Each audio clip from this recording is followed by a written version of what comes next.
Good morning. We will go ahead and call to order the Wednesday, November 13th, 2019 regular meeting of the Sacramento Regional County Sanitation District, the Sacramento Area Sewer District, the Sacramento County Sanitation District Financing Authority. If I could have a roll call, please. Good morning. Directors Bruin. Present. Carr. Frost. Here. Harris. Here. Howell. Here. Kennedy. Lee. Here. McGarvey. Here. Natoli. Here. Orozco. Peters. Here. Cerna. Villegas. Here. Warren. And Hume. Here. You have a quorum. All right, and I will say that we welcome and encourage participation in the board meetings.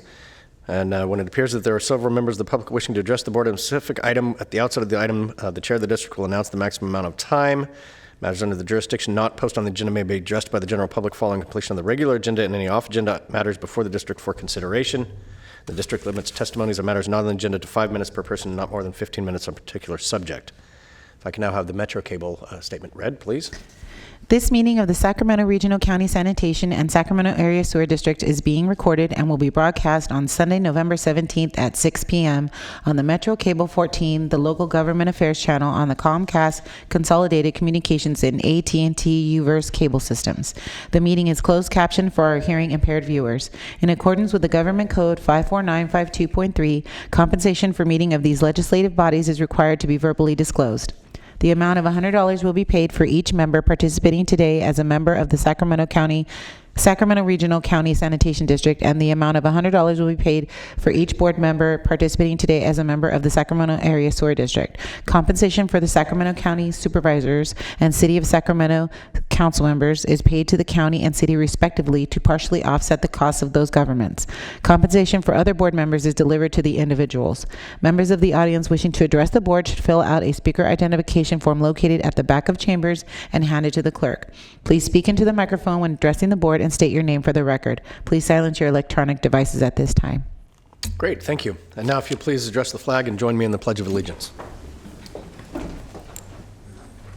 I pledge allegiance to the flag of the United States of America and to the republic for which it stands, one nation, under God, indivisible, with liberty and justice for all.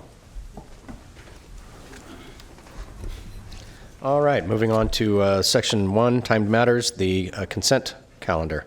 Acting as your Sacramento Regional County Sanitation District and District Consent Matters, items 1 through 4. I just wanted to add for the note, for item 3, you do not have the full attachment. You see that big stack, the 1,200 pages? That's one that I did not send you. In case you have any interest in looking at them, it's there. All it has is a plans and specifications. That's part of the contract. You also have the contract in the package. All right, our forests, thank you. Anybody have any questions or any items they would like to pull from the consent calendar? Consent. All right, I have a motion. Second. And a second. All those in favor say aye. Aye. Opposed? Consent calendar passes unanimously. On to item 5, public comment for matters not on the agenda. Is there anybody wishing to address an item not on the agenda? Seeing no one, we will move on to item number 6. Item number 6.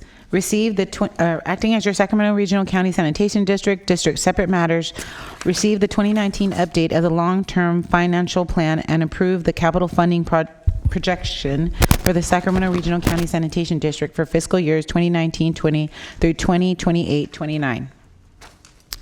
Thank you, Chair, board members. My name is Joe Mastretti. I'm the Chief Financial Officer for the districts, and we have the update of the long-term financial plan for you this morning.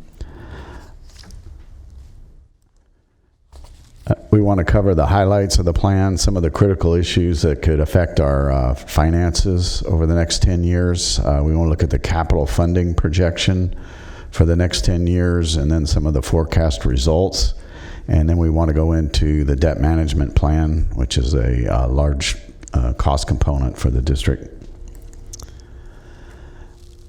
Some of the highlights, we're in very good financial condition and continue to improve with timely rate increases your board has approved. We have very good, healthy reserves and very good credit ratings. In the next 10 years, we don't project any more rate increases beyond the $37 a month that we currently have for service rates. We have up to $1.39 billion in state loans locked in at the 1.6 to 1.7% range that provide the financing for Echo Water. And we can do some early debt retirement and restructuring, and that could significantly reduce the cost of our existing bond portfolio. Some of the critical issues, you've seen this list before. These are the items that we keep an eye on regularly that can have an impact on our financial projections going forward.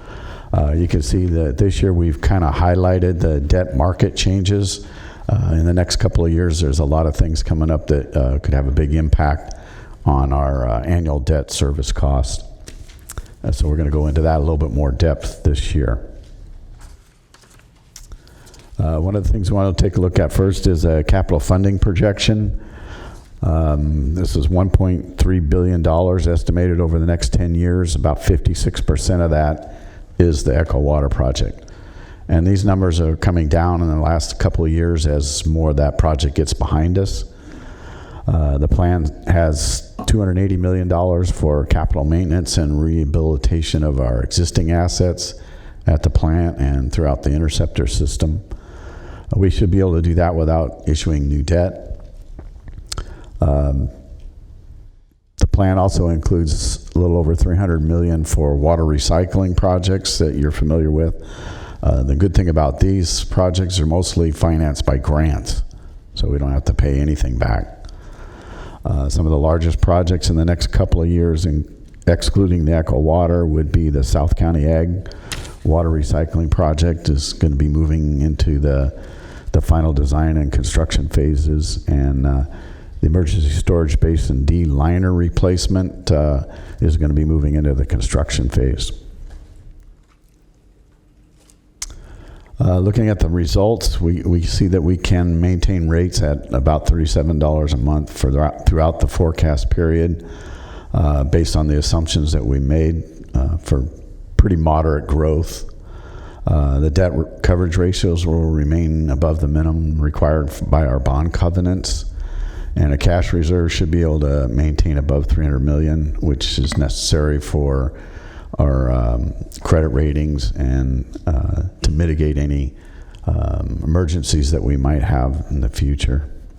About $300 million of the higher cost bond debt can be paid off early as well, and that will be critical in keeping the rates at $37 a month. Every year we look at a little bit of a sensitivity analysis on some of our variables in the forecast. In the past, we've looked at the revenue side, what would be the impact of more or less revenue. So this year we want to look at the expenditure side a little bit. So we did a scenario where we increased costs sort of unexpectedly right in the middle of the forecast period by 10%.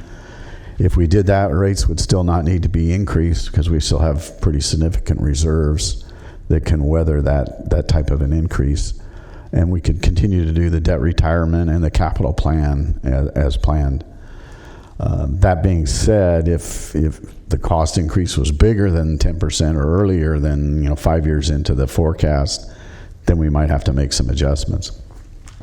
But that just gives you some idea of the sensitivity of the forecast. This slide shows the debt issuance plan related to the Echo Water project. We started with the 2014A bonds before we knew we were going to be able to get the SRF loans. Since then, we have 8 components of the revolving fund loans. The first, the third, and the fourth are now closed, and we're starting to make payments to the state on those. Later this year, we'll be making payments on the flow equalization and the nitrifying side stream treatment portions. We're still a couple of years away from the bigger ones, the number 6 and number 8.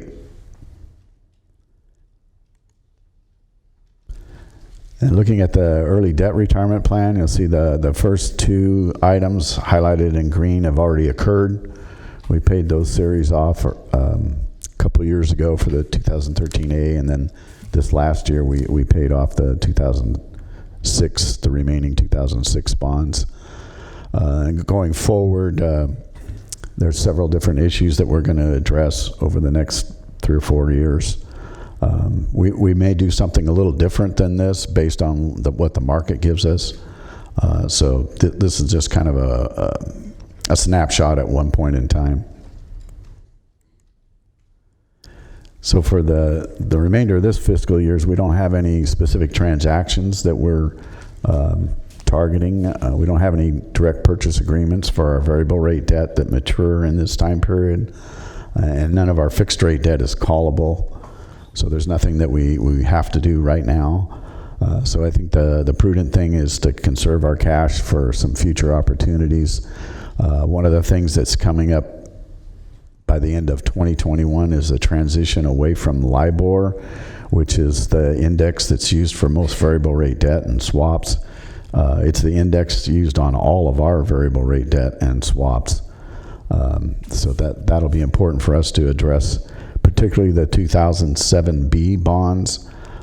These are our largest variable rate debt.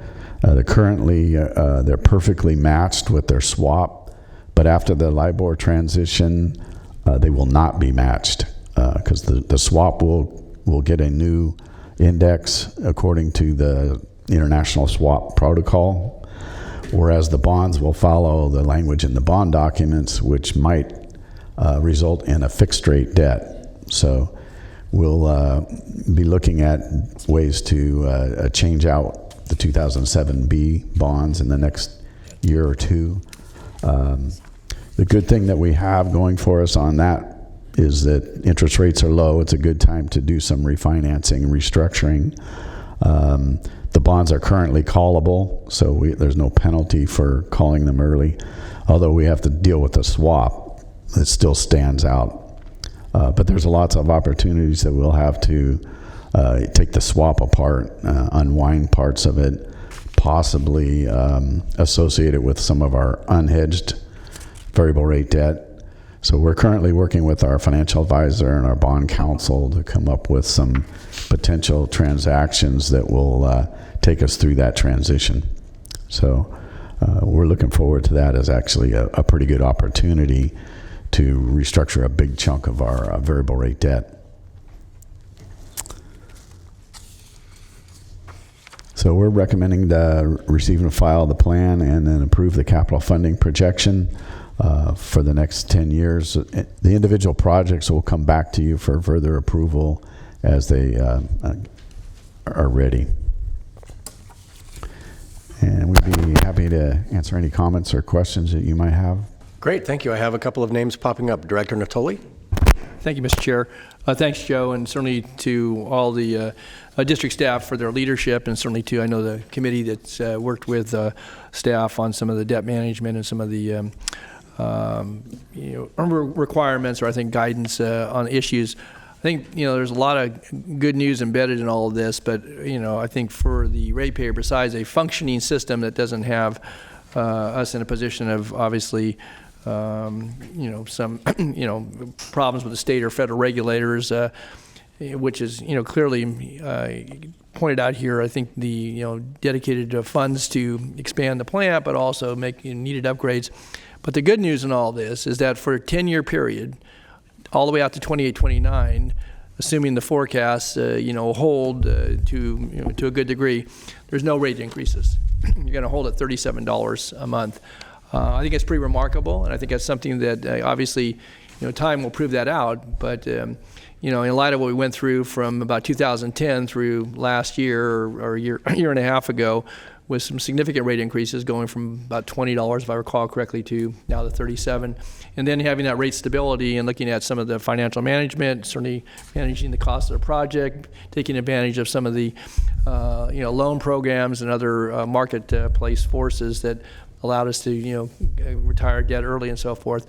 I would just say that I think it's a credit to this organization, certainly to the leadership of the organization, but I think that's good news, and I think we need to remind our customers as the years go forward that that is good news. You're still having to pay that amount monthly, but holding for 10 years, and actually in essence it might even be 11 years, because we're 11 full years. That's pretty remarkable. Again, having sat on the board for the years that I have, and on other agencies that, have fee pressure, fee increase pressures, and so forth, that's a pretty remarkable accomplishment. And so I just want to note that. You pointed out, Joe, but you're pretty humble in your presentation. You talk about the forecast periods over it's 10 years, and I'm hopeful that we'll be able to do that as well. And then just one other quick question is that on the South County Ag Water Recycling Program, we show, starting with next year's expenditures, a pretty modest amount of expenditure, or currently this fiscal year, 1920. But then over the course of almost a 5-year period, but certainly 4 intense years there of, $67 million expenditures. Why do we think it's going to take that long to, again, basically you're going to build infrastructure, put it in the road, and connect to our plant? Not that that's not costly. I mean, the $280 million is not inconsequential, but that just seems to me like, for what I see you accomplish at the plant in a relatively short amount of time, or even more complex projects, why does it take 4 years of expenditures and near 5 years of construction to construct that project? I'm going to ask Christoph if you want to address that. I can chime in after he answers that question. Sure. So first of all, the project is not clearly defined in terms of when individual property owners will be signing agreements. So we've looked at a phased approach for that, which means that we're not going to spend all the money in 1 year. If you look at the time frame of Echo Water, it really is considerably more than Right. 4 years. So there are a lot of environmental hurdles as far as building a pipeline down there, and then just connecting individual properties. So 4 years is not a lot. I would not be surprised if it extends beyond that time period even. But correct me if I'm mistaken, but I thought we were going to build a backbone infrastructure and you got environmental clearance, but you're going to largely do it in public rights of way, and obviously there'll be, some, repair of roads and such that'll have to occur as you do that, and laying the line, making sure that you have the connection points for people to draw upon that water. But I assume we're going to be smart about it, just as we do with sewer lines, that where you might anticipate a connection, you might put some extra T's in the road and so forth. It just seemed to me from the standpoint, again, I don't want to oversimplify it, but that you're going to basically put a pressurized line from the plant. You have to acquire some right-of-ways, but again, I didn't want to portray it incorrectly, but it seemed to me that this was a long period of time, recognizing, to your point, Christoph, that we still have to sign up folks and make connections and so forth. So I think one of the things that to remember is whether we spent it over a 2-year period or a 4-year period, the money, it would not make any difference financially to us, because a large amount of it, large percentage of it is coming as in the form of grant. Right. We spend the money, we request reimbursement, and it comes back in. There's still a bit of uncertainty. I mean, we're projecting that water to be delivered late 2023 or sometime in 2024 is actually the start of it. So you're right. At this point, we don't have an exact, a sequence of events laid out. That will happen, and we're hiring the people to come in and do the design, the planning of the project, and so forth.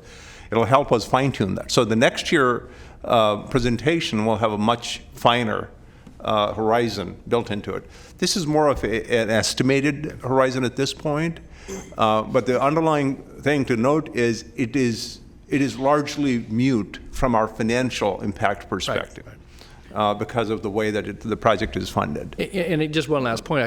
My understanding was we're going to build this transmission system, obviously connect those that we will have connections initially, but you can build the system so you can add laterals as it's usually a 2-year project. It's estimated to be a 2-year project. Okay.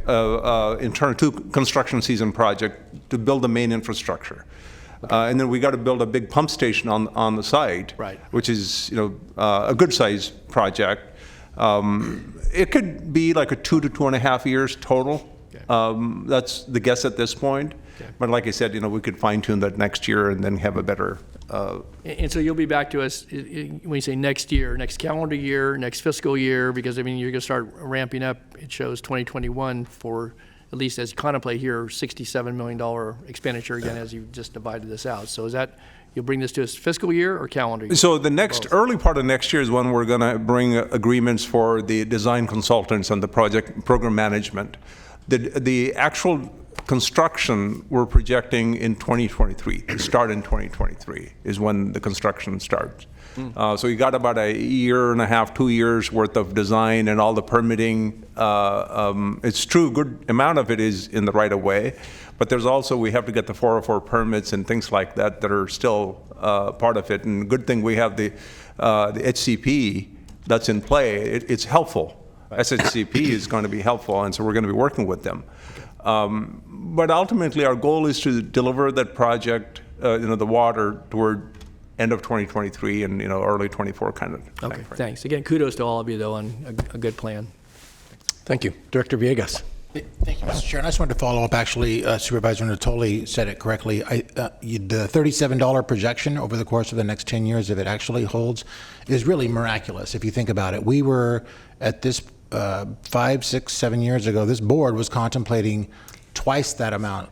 We were looking in the 60s, upper 60s at this time for the potential ratepayer costs share responsible for this Echo Water project.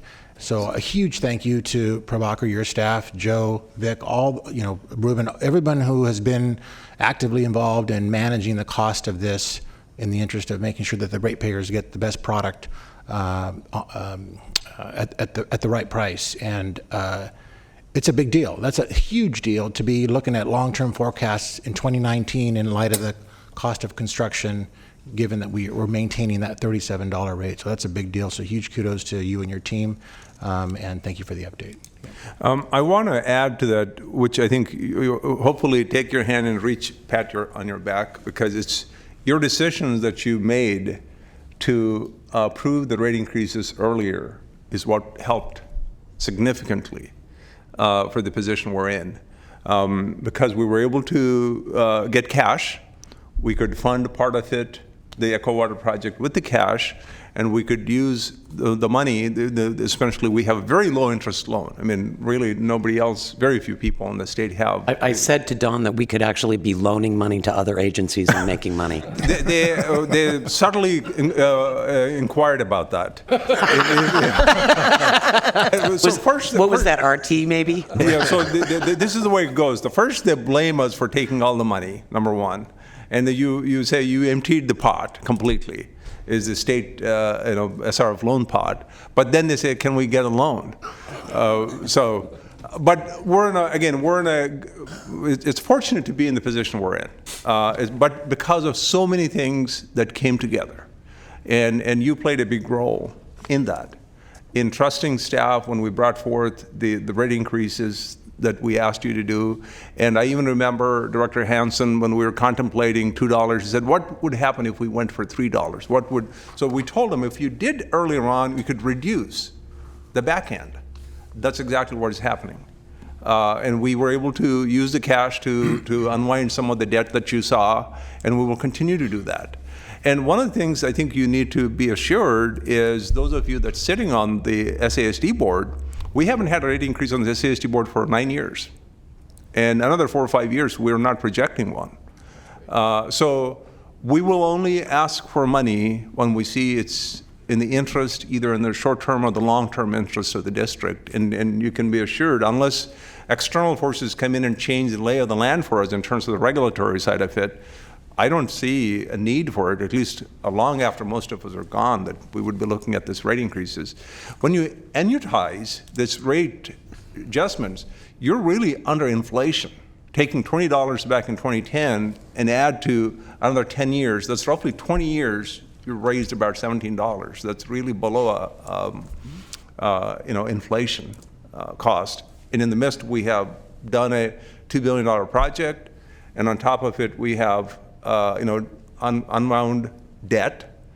So all of this is happening. So it's really a good story to tell. So, Prabhakar, I would caution you, when electeds heap praise upon staff, don't reflect that praise back to us. It creates this weird inception, dream within a dream scenario. But you do deserve a big part of this credit for what you have taken. And there were good decisions that were brought to us. Director Bruins. Thank you. A lot of my thoughts have already been expressed, but I just want to add a few words to that.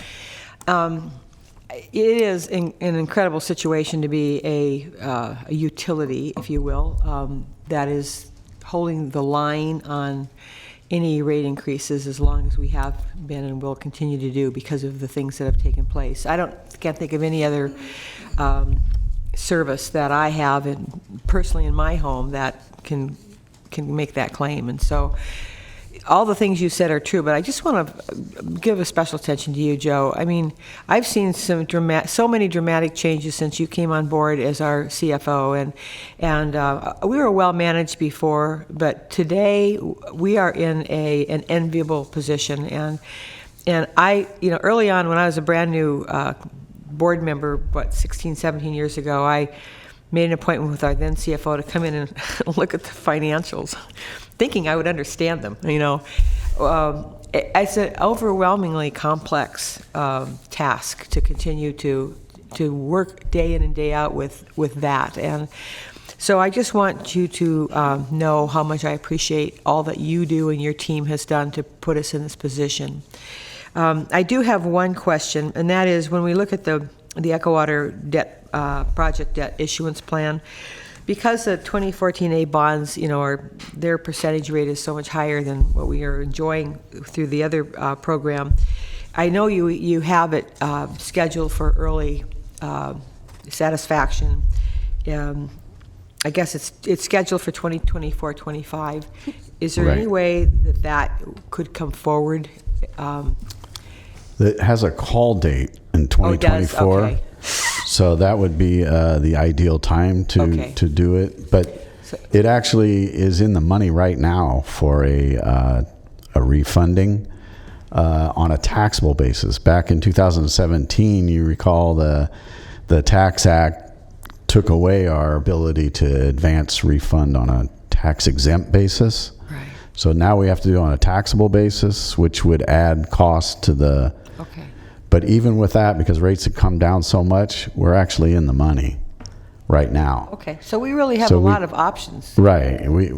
But we kind of really want to play out the other ones first because they're more important to take care of before 2021. Yeah. And I also think that rates will probably trend lower. I used to think they were going back up, but I've gotten off that train and gotten on the rates for lower for longer. Great. Well, train. Thank you again. So I think it's going to work out to our benefit, and if we wait a little longer, we can overcome some of the costs by being able to issue on a tax-exempt basis and not have to have a long escrow that eats up some of your savings. So I think we're in a good situation where we have several different issues that we can address over the next 3 or 4 years and really lower our debt profile quite a bit, like maybe $30 million a year. Wow. And on that note, our ratepayers, they pay their bill every month or every other month and don't really hook into all of this unless we increase their rates, and then we hear about it. So in our marketing efforts, I just think it'd be a really good idea the next time we do an outreach in a newsletter format or however, in a bill insert or whatever, that we put it out there to our ratepayers, that you've enjoyed these flat rates on the SASD side. This is our projection on the other side. And we are how delighted we are to be able to hold the line on our rates. Just get the word out there to market what we've been able to do. Thank you. We'll certainly look at the ways to get the word out. I mean, when we send the cards out, a lot of people they just don't look at them. Right. But so however is the most effective way that you. That's what we're going to look at and see how we can do that. Great, thank you. Director Howell. Again, I want to echo Don's comments and Jeannie's comments and Oscar's comments, and I think for those of us that have actually been sitting on this board for like a really long time, we remember meetings 10 years ago when we were looking at those rate increases that we were staring at the possibility of $70 a month. And I just want to thank all the people, and starting with Vic, for doing such a great job at managing that project that none of us believed should have even been required, and finding ways to bring the project cost in lower than we originally anticipated. Everybody has done amazing work. Ruben and Christoph and Joe and all of the people that have been here for a while, and when you were in a different role. So I'm very, very proud of what this organization has done, and I think a lot of it falls to the staff, and I wouldn't have wanted to have been sitting in those seats when you guys were trying to convince us to raise the rate sooner. I'm glad that the board went along with that. And my only other comment has to do with your comment about the pipeline, and I'm just going to remind you that, because I think you may have sat on that board as well, but the Freeport pipeline is kind of similar scale to what we're talking about on the South County Ag Line, and that was 7 years. The design work was 2005, and it didn't actually get commissioned until 2012. So 4 years is actually pretty good. We'll hope to do it sooner than that. No, but my point was that's our that hope. if you've cut that 7-year time frame down to 4 for a similar size project, that's actually pretty good. It's about a 66-inch diameter pipe, so it's a good size pipe that goes down. It's only a little bit smaller and maybe on average equal to the Freeport pipeline. So. Yeah. Thank you. Director McGarvey. Yes. Dan Skoglund used to bring back some very interesting, and when you first started, like you said, $70 and the $2 billion plus, and he brought back some ideas there at the city council meeting about some pilot programs you had picked up, and all of a sudden we were doing a lot better, and just all those things that were going on like that. And Dan was just so happy to see some of those things actually coming through. And so when all the things that you guys did, and what this board followed through on that, so it was really something. I know, as I said, Dan Skoglund really did appreciate everything that you guys are doing. I appreciate it too, and so does everyone else, especially the people who are getting a bill of $37 rather than $70. So, thank you. Thank you. Anybody else wishing to speak on this item? Well, the unfortunate thing about speaking last is that everybody says all the smart things ahead of you. So I just want to add on that to the point, we were facing substantially higher rates for our customers. And so I was just kidding with Prabhakar, but I do want to thank this board for making the, I will use this word loosely, courageous decision to front load some of those increases and to accept that the increases could be much larger than they're forecasted to be now.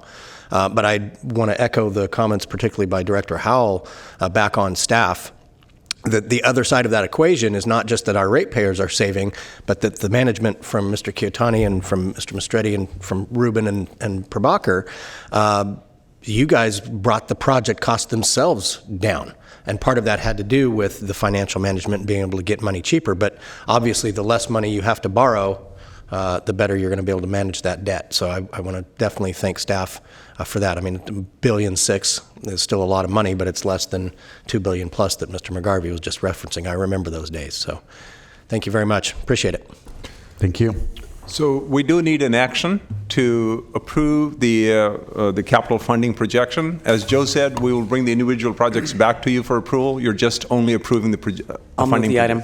Second. Motion from Director Howell. Who is the second? Director Villegas. All those in favor say aye. Aye. Opposed? Abstentions? Motion carries unanimously. On to item 7, please. Item number 7, acting as your Sacramento Regional County Sanitation District Separate Matters, Regional SAN 2019 Utility of the Future Today recognition. Board Chair, members of the board, my name is Dave Ochnacek from Policy and Planning, and I thought that this morning I was going to bring all the good news, but now I'm feeling a little shadowed from that previous presentation. Good news on that front. But yes, Regional SAN has received some recognition for utility of the future. You can increase your status if you have a check. Yeah, I don't think I have a check anywhere near that big. Anyway, I wanted to just recognize some of the good work that Regional SAN has done. Let's see, so the utility of the future, let me get the slide to go here. There we go. Utility of the Future is a program that was put together by these agencies, the National Association of Clean Water Agencies, the Water Environment Federation, and the Water Education and Research Foundation. It was based on the 2013 publication, this Blueprint for Action. And the focus of that blueprint was to focus on resource recovery, watershed protection, cultural change, and community partnering. One of the things that they show and that they express in this program is that this is a recognition program. It's not an awards program. There's a significant difference between the two. Awards being that you're actually competing agencies against each other. That's not the intent of this. Its intent is to recognize agencies that have been moving their organizations forward and making good positive impact.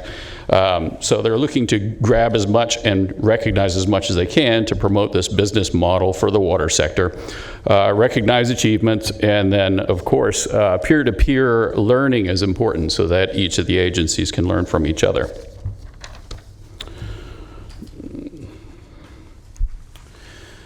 This emblem is what's used to recognize the program. You'll notice that in the center is the organizational culture.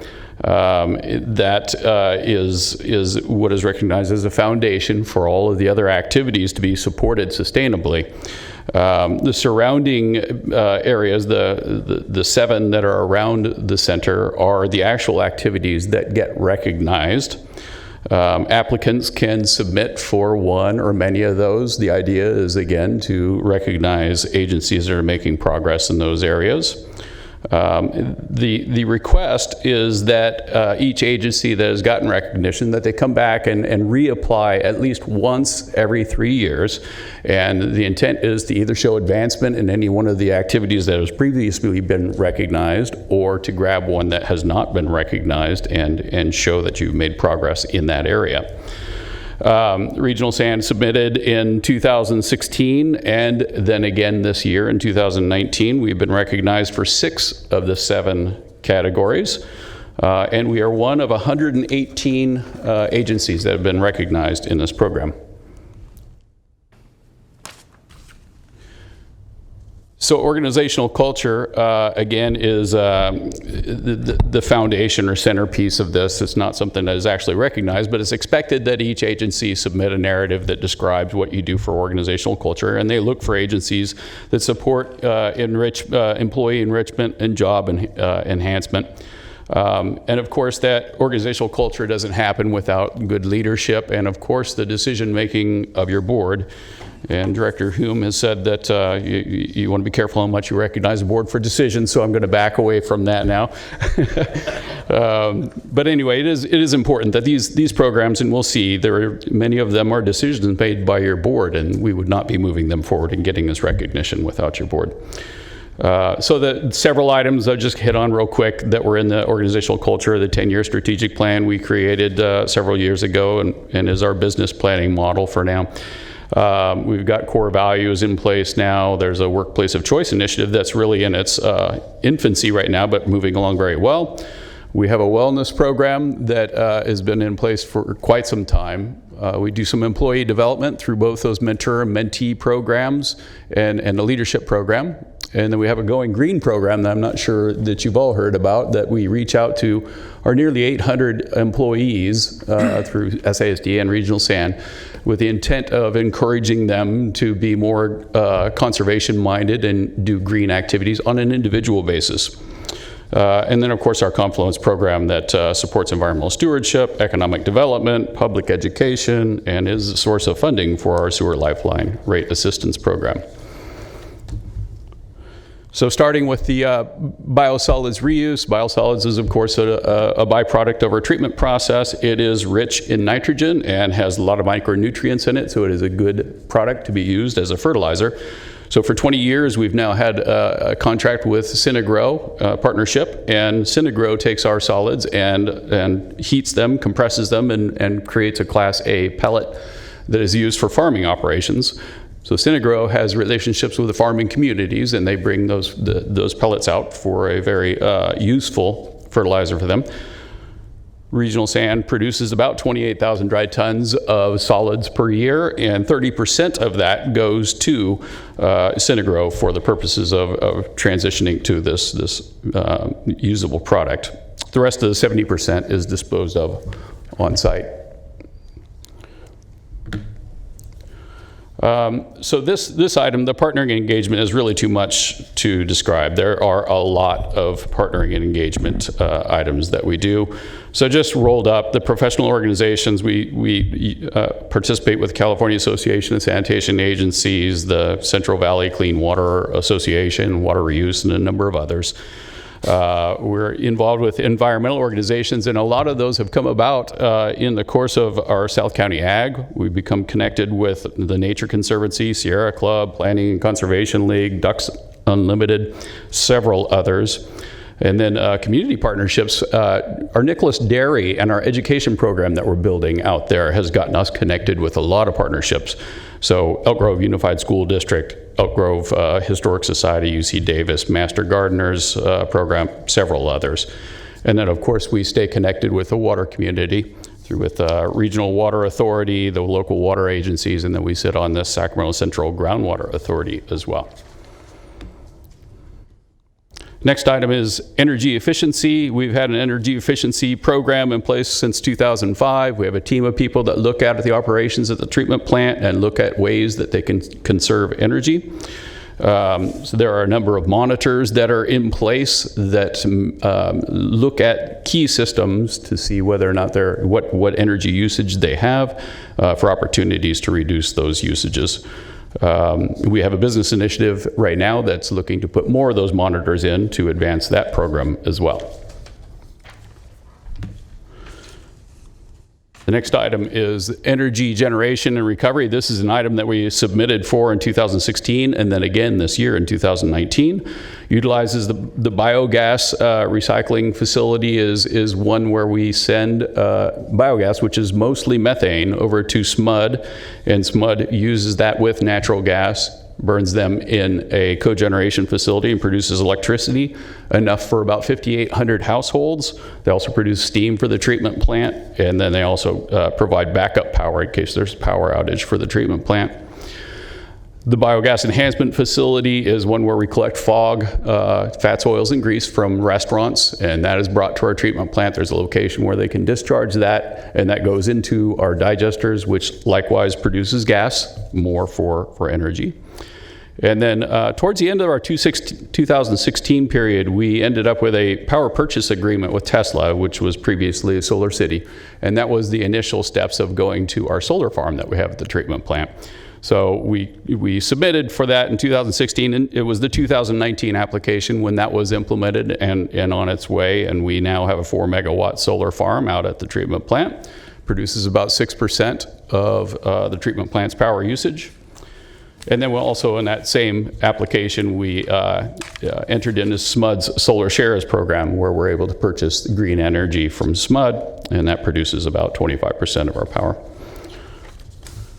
So this next item, you'll notice I skipped the nutrient reduction portion. I'll get back to that. That is the piece that we did not submit on yet. Water reuse, of course, we've got our water reclamation facility, has been in place since 2003. We produce about 3.5 million gallons of recycled water that goes to the treatment plant and Elk Grove for beneficial use.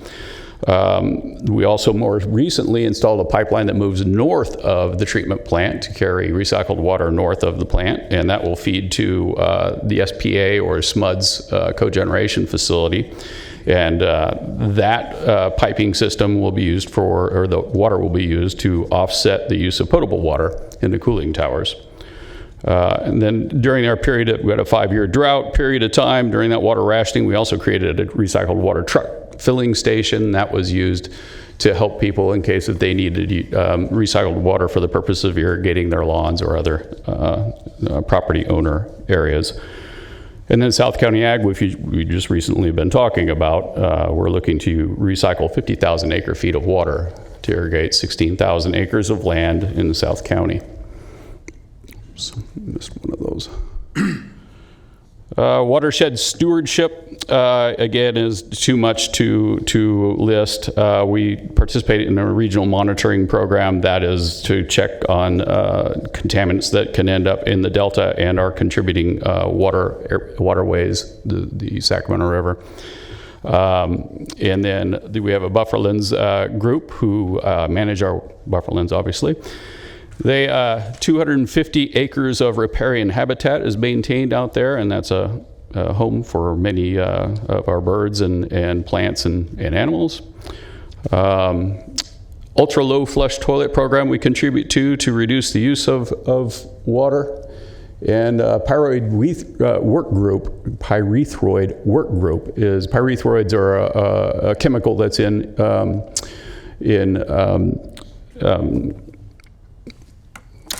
many insecticides, and that has a lasting issue. We check on that in the American River.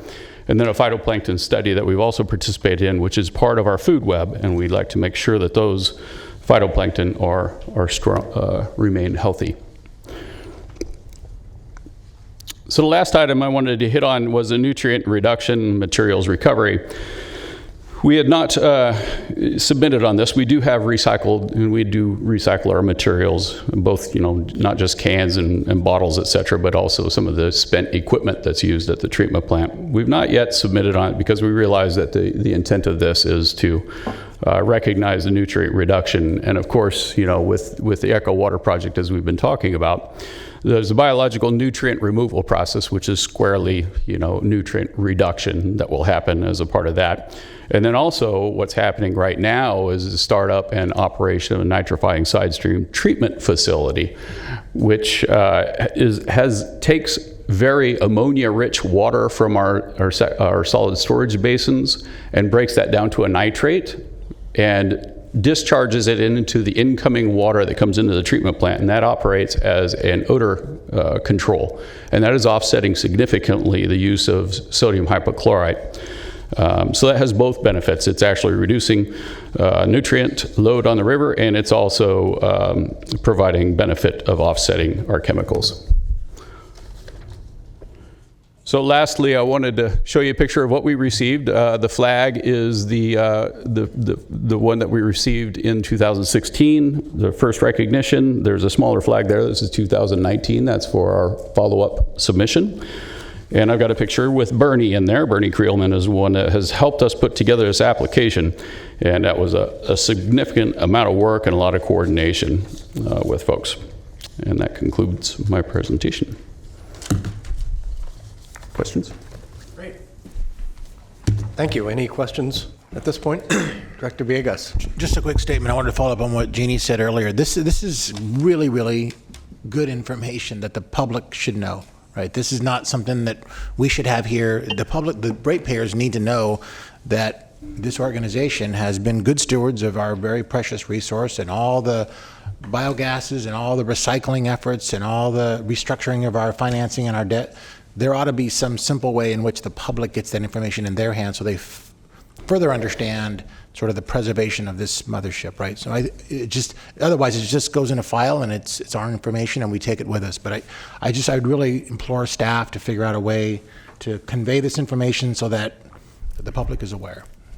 That would be a great point. I mean, I can add to it is that I'm very proud to be part of this organization, knowing that we do so many things, and they're balanced and broadly done, including the last one that you got involved with, the Confluence program. It makes a difference in terms of whether it's cleaning, the American River Parkway, or providing sanitation facilities for homeless folks, or cleaning the American River itself. There's so many things that we do. Like you said, we do it behind the scenes, mm-hmm. and we definitely will look for ways for the public to be educated. We offer tours to public, and in the last tour that we did, and a few people have asked, what does it take if we paid more? How much more do we need to pay to recycle even more, do more things? And so there's more and more people as we engage them. They are more inclined to go in that direction. I think it only bodes well in the long term for the district to continue these programs and do it well. So we'll look for opportunities to. Just extend to Bernie our gratitude. Known her for a long time, and yeah. I know what a hard worker she is, and she's not here today to hear it from person, but please let her know how much we appreciate all that she's done. Absolutely. Director Lee? You know, a thought occurred while Director Villegas was talking about getting this out in the public. Is there a way to condense this information and accompany it with a bill so that ratepayers can actually be informed of the stability of the rates in which they'll be paying for the next couple of years, as well as the efforts in which this entity, this agency is doing? I think that would be tremendous, kind of like an update. I would think that the cost would be minimal. I don't know, just a thought. Yeah, definitely look into that. Yeah. We just real quickly, we did do a bill insert in July when we didn't raise rates when we projected to, but we can certainly follow up with a bill insert with more specific information and also address utility of the future. We have our annual Echo Water newsletter coming up, and so that's a great place to share that message as well. You just put a note in every bill that said your rate did not go up this month. Director Natoli. There might be another way to either through the bill insert, but I know we have a website and these presentations, but also then I think if people wanted to take a deeper dive, if they were interested, they could look to, you might have Dave out at the plant talking about this, or have Bernie talking, where you actually could go in and see, do kind of the virtual experience quickly. But I mean, again, draw people in. A lot of folks may not take the tour, but they can, one, know about, the leadership this district is showing in a whole lot of ways, fiscally, but also with environment. But also then they can, go and see it and not just, see a static presentation. There may be a way to do that over time, obviously, but I think it would, show them Nicholas Ranch, show them the South County Ag Court, talk with some of your partners. You don't have to have a big production, but I think you could have those clips. People are used to going seeking information and seeing it in those smaller bites. I think they tell the story in a way that, you can, if you get their attention, obviously, I think people will learn about us from that source, where they may not make the physical visit and or read, a long, lengthy presentation. So. And it might be also helpful to link those to the member agencies' websites and Facebook pages. Yeah, we'll definitely explore how to leverage the digital part of it.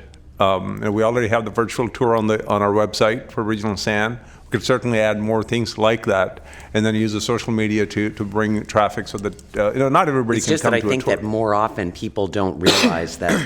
They think that all the money goes to the city of Folsom. They don't realize that Regional SAN exists. Mm-hmm. So if they're looking for something to, in most cases, complain about, they're going to go to the city's website. So if there was a link on our website to take them to Regional SAN, that could be a good thing.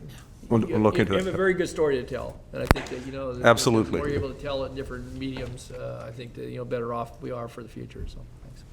Director Bruins. I was just going to dovetail on what Director Howell just said, and encourage us to use social media, even the YouTube channel. Just a lot of ways that I don't know how extensively we use those media today, but that's how the word gets out to people. I mean, you can go on YouTube and find out anything. I mean, let's get our story out there. We got to be a little bit careful on that one. YouTube. I mean, there's just so much junk. Well, okay. We'll leave it to our professionals on staff to determine the best way to do that. Nicole definitely has the resources to look into it, and I'm sure if you have any cats that live at the plant, that could be helpful. Cat stories. We do have a robust social media presence currently, and we'll fold this content into our social media calendars and encourage you all to share on your channels as well. Great, thank you. Director McGarvey.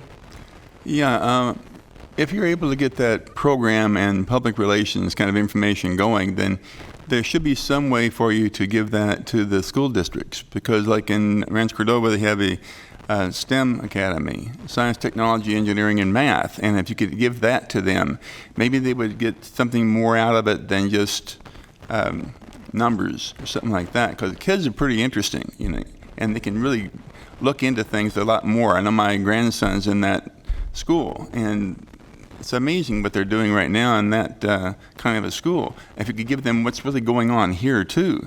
I mean, nobody thinks about sanitation district. Well, there's a sewer. A lot of good comments we're going to take and then see how we can amp it up. Appreciate that. Appreciate the comments. Okay, anybody else would like to comment on this? No? Thank you very much. Appreciate the good news. And I believe that brings us on to item number 8. Acting as your Sacramento Regional County Sanitation District and Sacramento Area Sewer District, consent matters, item number 8. I'll move consent. Second. Motion and second. All those in favor say aye. Aye. Opposed? Abstentions? Motion carries unanimously. On to item number 9, please. Acting as your Sacramento Regional County Sanitation District and Sacramento Area Sewer District separate matters. Verbal update on upcoming staff changes. Good morning, Board. I have some announcements concerning some changes to our management team. The first one concerns the South County Ag Recycle Water project that we spoke about earlier. As you know and you heard, the project will construct a large pump station, the large pipeline, and then the conveyance pipelines that will deliver water to South Sacramento for agricultural reuse, for habitat projects, for indirect groundwater recharge. And as you know, we were awarded a $280 million grant for that project. So we are moving aggressively to proceed with that project for the planning, design, and construction of the project. We are going to manage that recycled water project very similar to what we've done for Echo Water project. And so that requires a district program manager. We're going to populate that team with district staff, and then we're going to hire a consultant to be an extension of staff where we need that additional expertise. So the first step, and this is one of the changes we're making on our management team, is the leader. So Mike Crooks, who, as you know, has been our engineering manager for about almost 7 years, he's taking a lateral within my department, and he will be the South County Ag Recycle Water Program Manager. Mike, wave your hand. So now your board knows who to pressure if that project is moving too slowly. But anyway, Mike has over 25 years of experience, as I mentioned, in the last 7 with us. He also worked quite a few years with the Sacramento County Water Agency on the Vineyard plant, so he's perfectly positioned to lead that team. And I'm working with him and the other senior staff to identify staff that become available as the Echo Water projects wind up, and so we're having those meetings now. We'll be issuing an RFP for consultant assistance probably the next month or so, and expect to bring back to your board sometime in spring of next year a consultant agreement for that extension of staff agreement. And then, as Prabhakar mentioned, into 2020, we'll be issuing design consultant agreements with your approvals to move forward aggressively. So we are wanting to move this as quickly as we can. So that's one of our first changes. Secondly, we had to backfill Mike's engineering manager position, and I'm very happy to report that Sunny Lundy is our new engineering manager. Sunny, wave hello.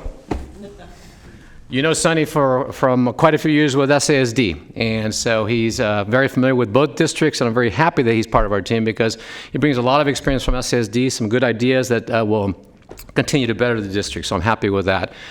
Sunny was the engineering manager with SASD for quite a few years and has almost 20 years worth of engineering experience. So 2 very good changes that I'm pleased about.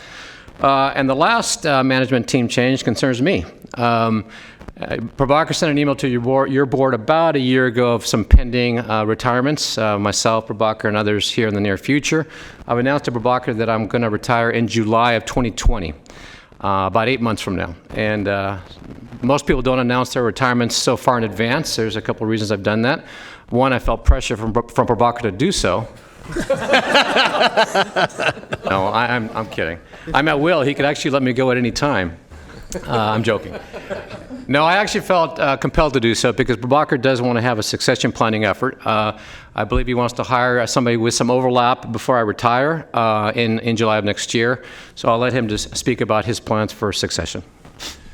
Yes. So before I talk about that, most of you don't know that our Director of Internal Services, David O'Toole, has left. He returned to the state. He had a promotional opportunity that he took kind of on a short notice at the end of last month. He was offered a Chief Operating Officer position at the Controller's Office with substantial responsibilities in his promotion, and we wished him well. So the recruitment for that position is out. Advertisements going on, and my goal is it's a director appointment. My goal is to do the interviews mid-December-ish timeframe. We've got the holidays in the middle. It has to be brought back to the board appointment, so most likely early February is when we would be able to make that appointment. Late January, early February is when we would be able to make that appointment. So that's number one. With the Rubens position becoming open, I plan to, it could happen in different ways. There's a number of people, if you remember, that I've asked a number of people those that expressed interest in the director positions, and I've also stated with you that what my timeline is, and it is, for the record, that I plan to leave before summer 2021. Summer 2021 is the last that I would plan to be here. The reason for that is I have some health issues that if it's necessary that I may have to leave early, and I would at least. The plan was I looked in the organization who are interested in my position, so I'm kind of moving them around so that they get the exposures that's necessary to make the decisions that are relevant to this position, and that's happening. So as we interview for Ruben's replacement, the vacancy could happen at different places that we don't know yet. So I want to open it up and again try to get somebody on board. At least 3 to 5 months overlap, meaning that Ruben, July 4th, I think is the last date that he's announced. That's a date that he intends to. My plan, I'm working with the county side of the folks to see is we can create a temporary position and move Ruben into it, and then recruit so that we get the overlap that's needed to perform in that position. In David's absence, Anna Nicolau, who's Anna, she's been appointed as not an appointment, that's asked for to be an interim. So she's functioning as an interim ISD director until we get new replacement.